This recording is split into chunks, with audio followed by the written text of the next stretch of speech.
uh, prasangka. Nanti kita dari kognisi kita lanjut ke prasangka. Prasangka itu apa sih gitu ya?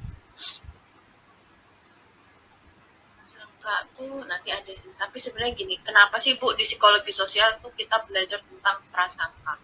Buat apa? Bukankah prasangka buruk itu tidak dianjurkan ya dalam agama? Guys, bukan prasangka yang diajarin yang seperti itu. Ini beda lagi konsepnya gitu loh. Sehingga kita memang harus membahasnya di dalam psikologi sosial. Tapi agak nyerempet sedikit ke sana. Oke.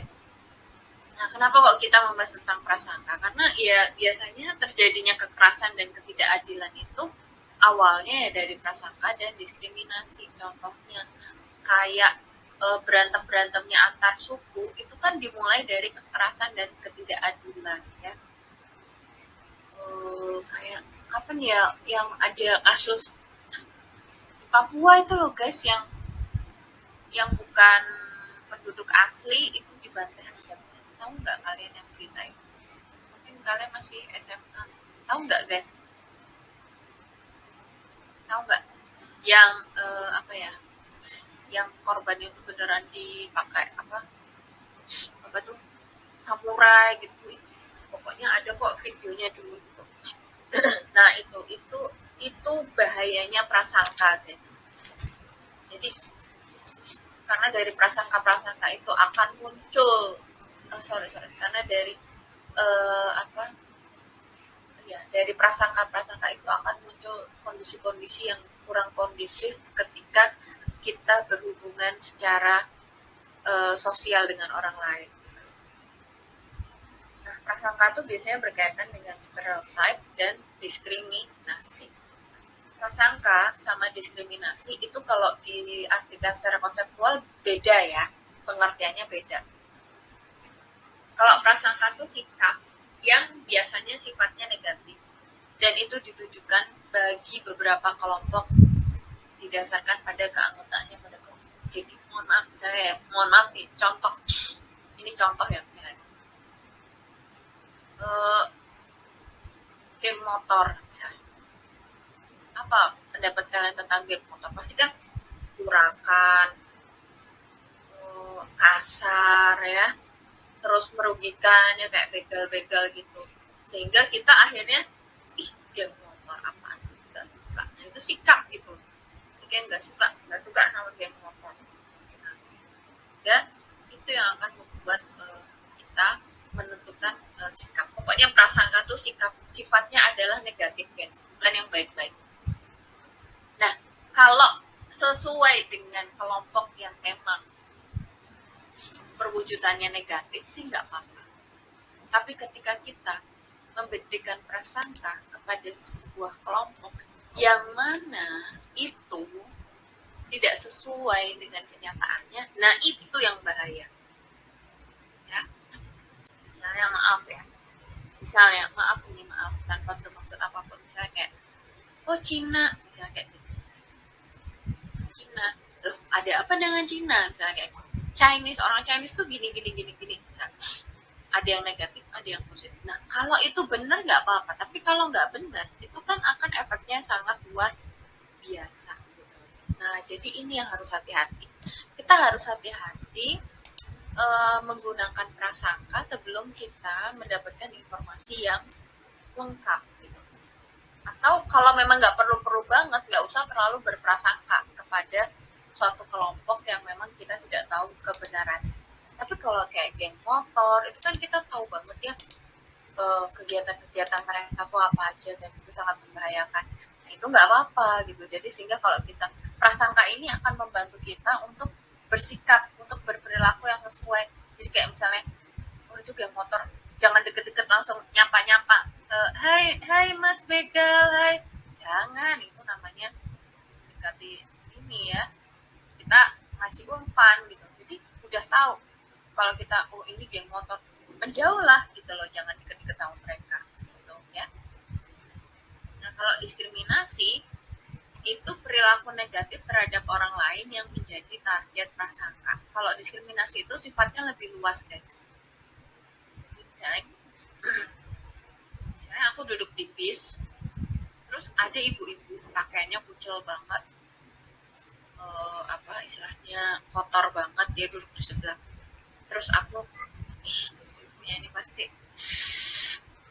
orang gila apa gimana, kok kayak orang stres ya, masa naik bis kok nggak mandi, bisa aku kayak gitu ya, kok nggak mandi gitu.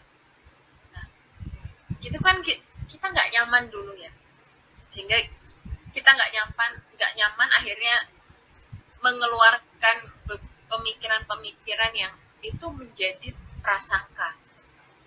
Jangan ibunya ini mau nyopet aku, jangan ibunya ini habis ini tiba-tiba wah gitu ke aku, enggak, aku takut ah. Nah itu prasangka gitu. Jangan ibunya ini cuma pura-pura baik aja tapi padahal gila, aku gimana ini, itu prasangka guys. Diskriminasi terjadi ketika aku berdiri dan pindah duduk, itu diskriminasi. Menjauh sekalian, nah itu sih. Jangan deket-deket, itu diskriminasi. Jadi kita memilih menghindar atau menjauh dari target prasangka kita gitu. Ya, paham? Nah, dasar dari munculnya prasangka dan diskriminasi ini guys adalah stereotip. Stereotip ini adalah belief tentang karakteristik dari anggota kelompok tertentu gitu. Ya coba aja misalnya kalian ngajak calon kalian ke rumah kenalan sama orang tua, tapi calon kalian tuh pakainya baju jaket kulit, antingan. Ini buat yang cewek ya, cewek yang ngajak pacarnya ke rumah kenalin sama orang tua, jaket kulit, celana jeans sobek-sobek, rambut gondrong, tato di muka, bayangin. Saya kira apa yang terjadi itu kan stereotip kita akan mengatakan, loh kok kayak preman gitu. Loh, preman tuh kan orangnya kasar, suka melukai orang gitu. Itu prasangka. Nah, buktikan diskriminasinya bagaimana. Coba aja kalian ajak ke rumah, enggak, orang tua kalian bakalan, Berlian, kamu tuh nggak bisa apa cari cowok yang lebih gimana dikit, nah? Masa cowok kayak gitu kamu pacarin? Misalnya, enggak, udah sana suruh pulang. Nah, itu diskriminasi. Paham sampai sini guys?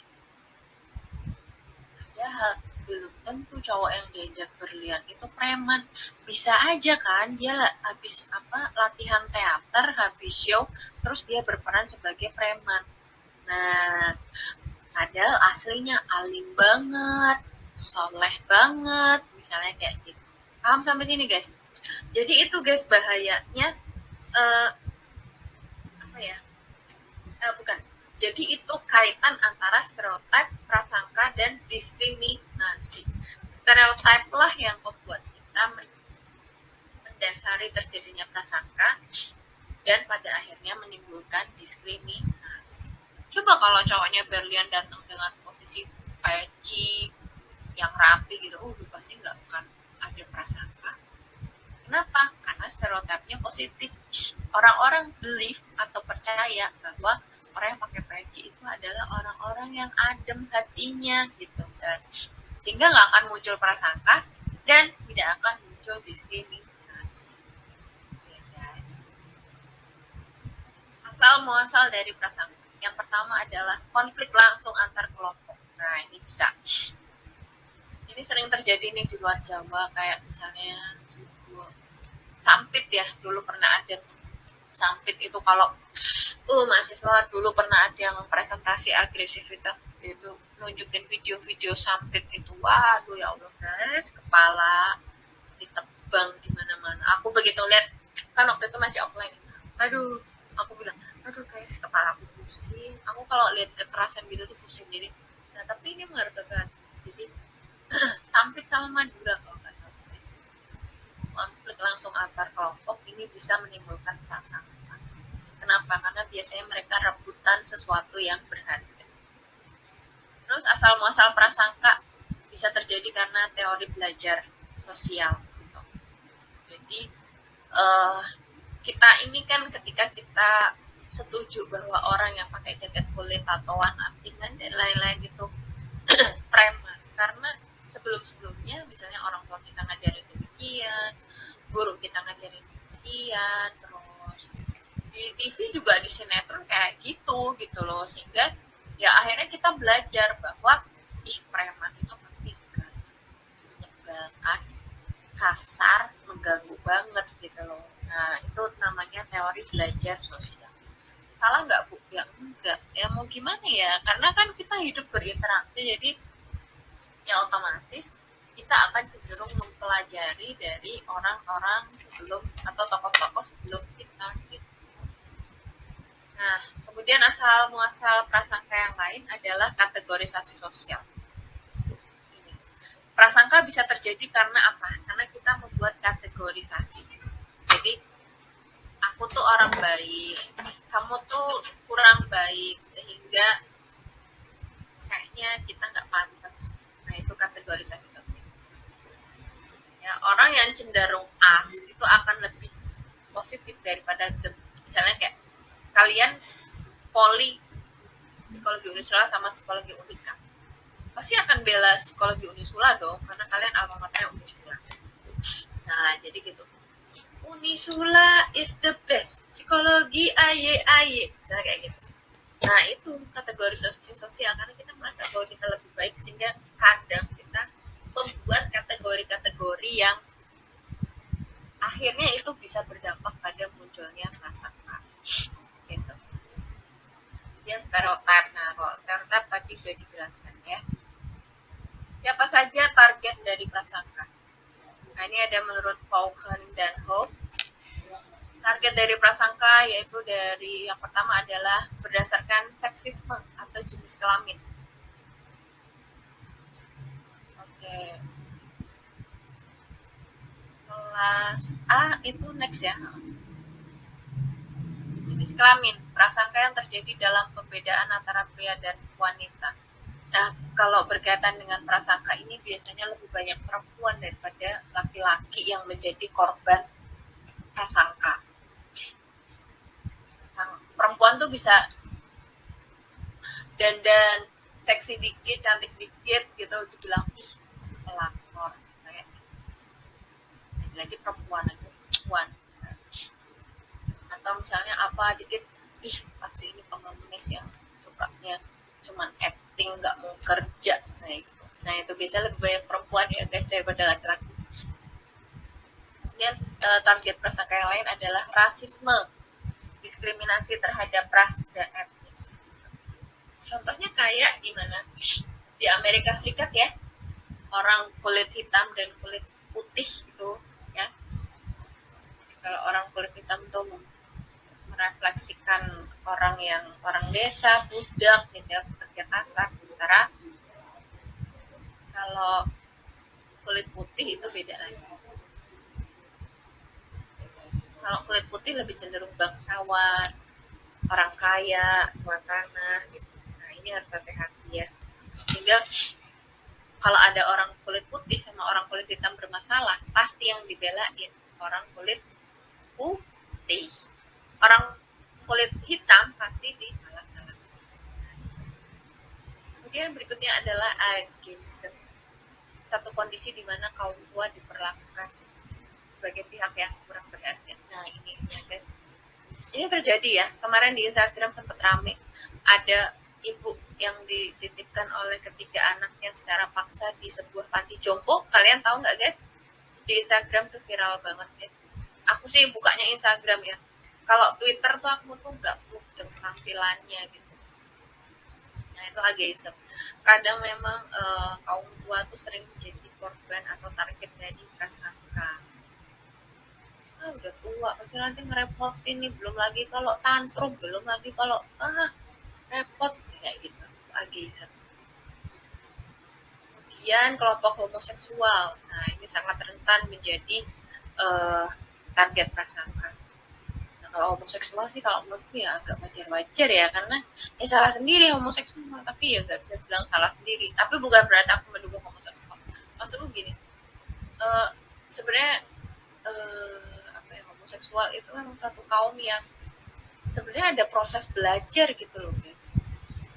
Ya, nah ada proses belajar, artinya misalnya kalau kita nggak bergaul sama yang kayak gitu-gitu kan nggak akan jadi begitu. diskriminasi terhadap kelompok homoseksual ini sampai sekarang itu masih sangat tinggi. Kenapa? Karena di agama juga kita kan tidak menerima yang namanya pasangan itu bukan laki dengan laki atau perempuan dengan perempuan, tapi perempuan dan laki-laki itu pasangan. Lalu ada diskriminasi berdasarkan keterbatasan fisik ya, ini contohnya kayak mohon maaf misalnya kayak orang-orang yang kurang sempurna fisiknya terus daftar PNS. Nah itu kemarin juga kejadian ya, jadi udah sebenarnya lulus semuanya tapi pas waktu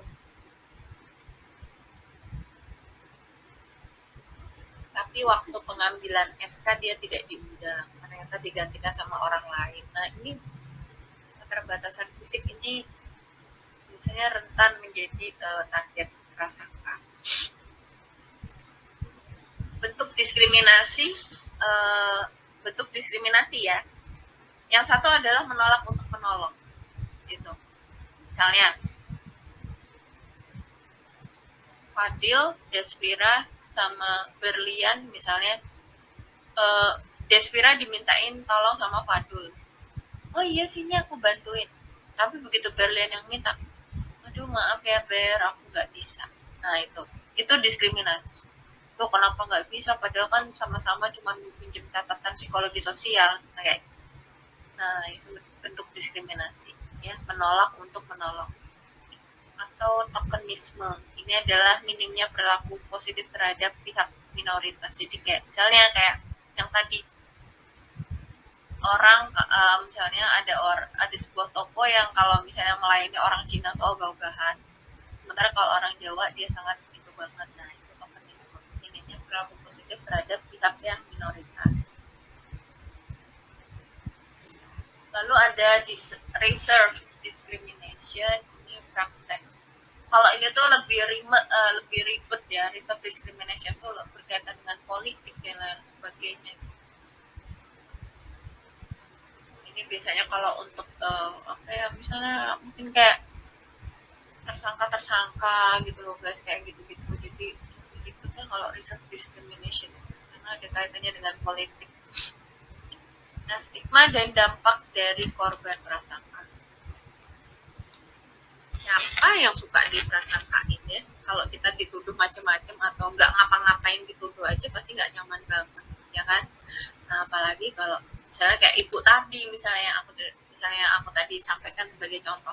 Kalau dia tahu, oh ternyata mbak sebelahku ini ngira aku pengemis sama orang gila ya.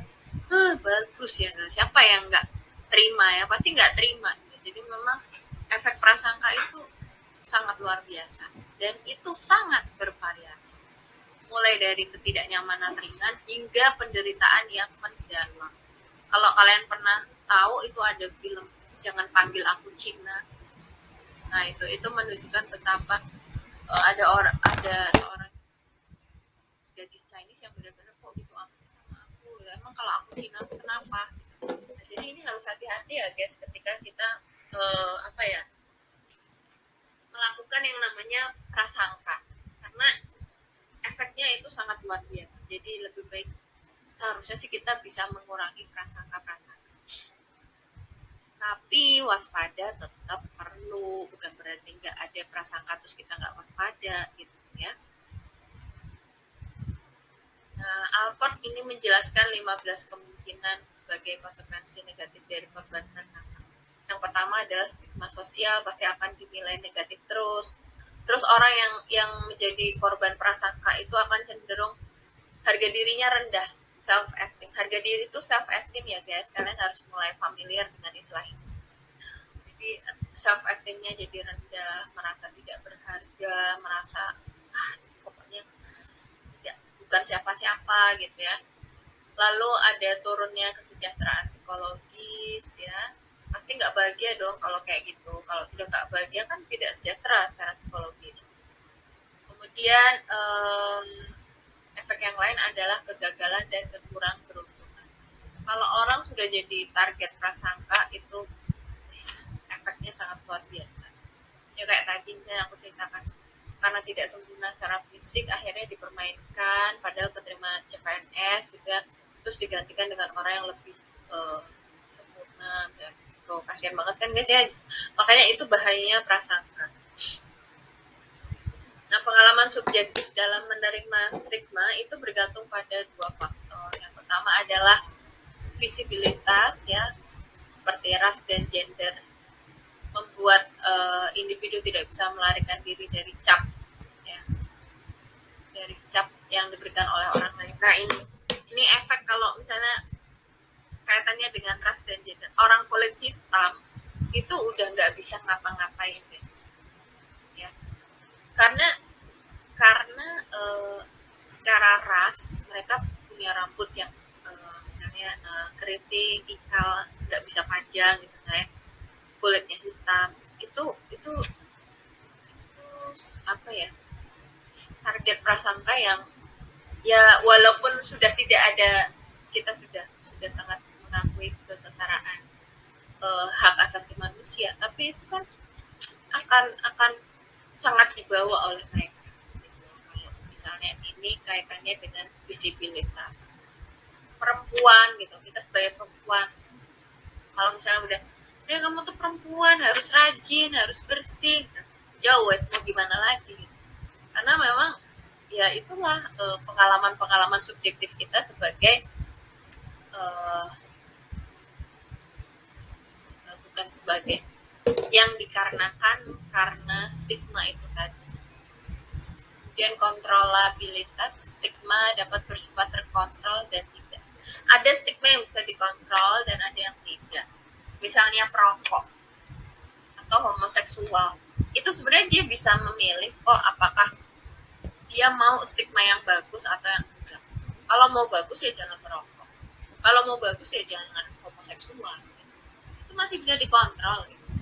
Jadi kita menampilkan diri kita di depan orang sebenarnya masih bisa dikontrol kalau hanya merokok, seksual. Tapi kalau misalnya stigma yang tidak terkontrol itu kalau sudah kaitannya dengan ras, kulit hitam, itu sudah nggak bisa dikontrol. Orang walaupun seramah apapun mesti kalau melihat begitu akan gitu loh. Atau orang sepositif apapun kalau duduk sebelah sama orang bertato, kepala kulitnya hitam, jaket kulit, pasti akan berpikir aduh preman, aduh ini gitu. Padahal dia mungkin hanya berkostum itu karena ada kepentingan tertentu. Nah, itu stigma yang tidak ter sorry sebenarnya kalau pakaian gitu bisa dikontrol ya, tapi kalau yang tidak bisa dikontrol kayak ras, seks, jenis kelamin gitu ya, kita perempuan ini udah nggak bisa dikontrol lagi gitu. Ya, perempuan harus begini, harus begitu gitu ya. Oke, sampai sini untuk kognisi sosial dan prasangka. Silahkan apakah